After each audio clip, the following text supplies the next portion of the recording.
Assalamualaikum warahmatullahi wabarakatuh. Perkenalkan, nama saya Nevi Septiani dengan NIM 2103606. Saya dari kelas 3D PGSD UPI Kampus di Purwakarta. Hari ini saya akan menjelaskan sedikit mengenai STAD. Selamat menyaksikan. Oke, jadi apa sih STAD itu? STAD memiliki singkatan Student Team Achievement Division, yang di sini dikemukakan oleh ahli yang bernama Robert Slavin menyatakan bahwa pembelajaran STAD merupakan model pembelajaran tipe kooperatif. Guru membagi siswa menjadi beberapa kelompok yang terdiri dari 4-5 orang dan terdiri dari laki-laki dan perempuan yang memiliki kemampuan yang berbeda-beda. STAD merupakan strategi pembelajaran yang dimana guru meminta siswanya untuk membentuk kelompok yang terdiri dari 4-5 anak. Nah, di dalam kelompok tersebut dapat berisi perempuan dan laki-laki. Adapun tujuan dari diadakannya kelompok ini agar mereka dapat belajar lebih aktif dalam kelompok diskusi dan juga lebih mandiri dalam mencari materi. Dikarenakan di sini peran guru itu hanya memberikan materi kepada kelompok-kelompok tersebut, lalu kelompok tersebutlah yang mencari sendiri materi tersebut.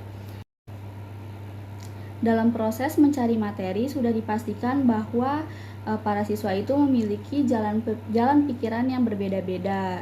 Nah, untuk itu STAD ini bertujuan juga untuk menyatukan isi pikiran dari masing-masing siswa agar siswa itu dapat menampung semua ide, semua gagasan yang ada lalu ditarik kesimpulannya sendiri seperti itu. Dalam metode STAD ini juga mengajarkan siswa untuk bekerja sama dengan tim dan juga belajar untuk menyelesaikan masalah dengan timnya, yaitu dengan komunikasi antara satu orang dengan orang yang lain yang terdapat di dalam kelompoknya tersebut. Adapun komponen STAD itu yang pertama presentasi kelas. Di sini peran guru hanya memberikan materi yang akan dicari oleh siswa dalam kelompok tersebut.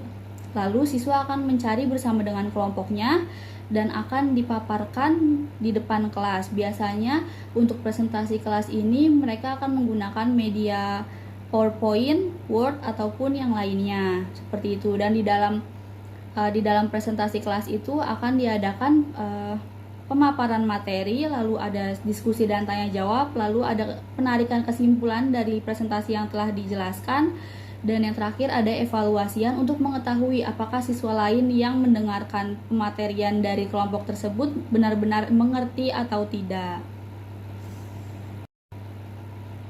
Lalu komponen STAD yang kedua yaitu tim. Di dalam satu tim itu terdapat 4-5 siswa yang di dalamnya terdiri dari laki-laki maupun perempuan. Lalu mereka akan berdiskusi mengenai sebuah topik yang dibicarakan pada hari itu. Lalu tiap-tiap ide dari masing-masing orang itu akan ditampung oleh mereka lalu ditarik kesimpulannya. Lalu komponen STAD yang ketiga yaitu diskusi dan pendalaman materi, yang dimana dalam suatu kelompok itu akan berdiskusi dan juga mendalami materi tentang apa yang sudah diberikan oleh gurunya. Dan biasanya di sini tuh masing-masing anak memiliki pemikiran dan jalan pemikiran yang berbeda-beda. Oleh sebab itu diperlukannya diskusi agar menemukan jalan tengah dan agar menemukan kesimpulan dari apa yang sedang dipelajari. Oke, lalu komponen STAD yang keempat itu ada kuis. Kuis itu dilakukan untuk mengetahui, untuk mengukur seberapa dalam, seberapa paham siswa mengenai suatu materi yang telah dijelaskan pada hari itu. Lalu komponen STAD yang kelima yaitu skor peningkatan individu. Jadi tiap-tiap individu di dalam suatu kelompok itu akan dinilai bagaimana perkembangannya, apakah si anak itu berkembang ke arah yang lebih baik dan skornya meningkat ataukah malah makin menurun seperti itu. Komponen STAD yang terakhir yaitu penghargaan tim dan evaluasi.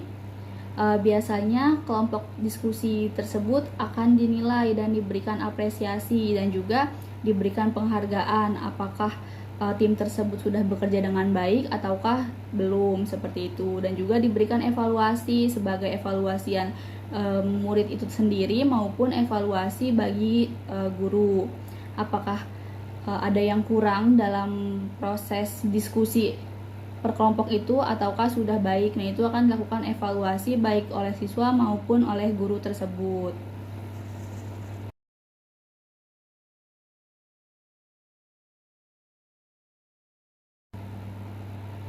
Oke, yang selanjutnya ada langkah-langkah atau sintaks dari STAD. Yang pertama, presentasi tujuan dan motivasi. Yang kedua, pembagian grup belajar. Yang ketiga, tes dan kuis. Yang keempat, poin penghargaan individual. Dan yang terakhir, penghargaan grup.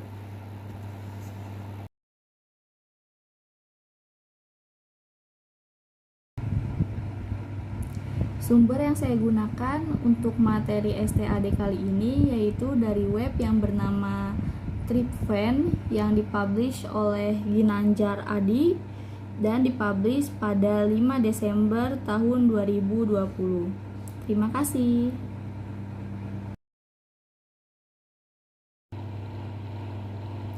Sekian pemaparan materi singkat dari saya mengenai STAD atau Student Team Achievement Division. Semoga bermanfaat untuk kita semua. Wabillahi taufik wal hidayah. Wassalamualaikum warahmatullahi wabarakatuh.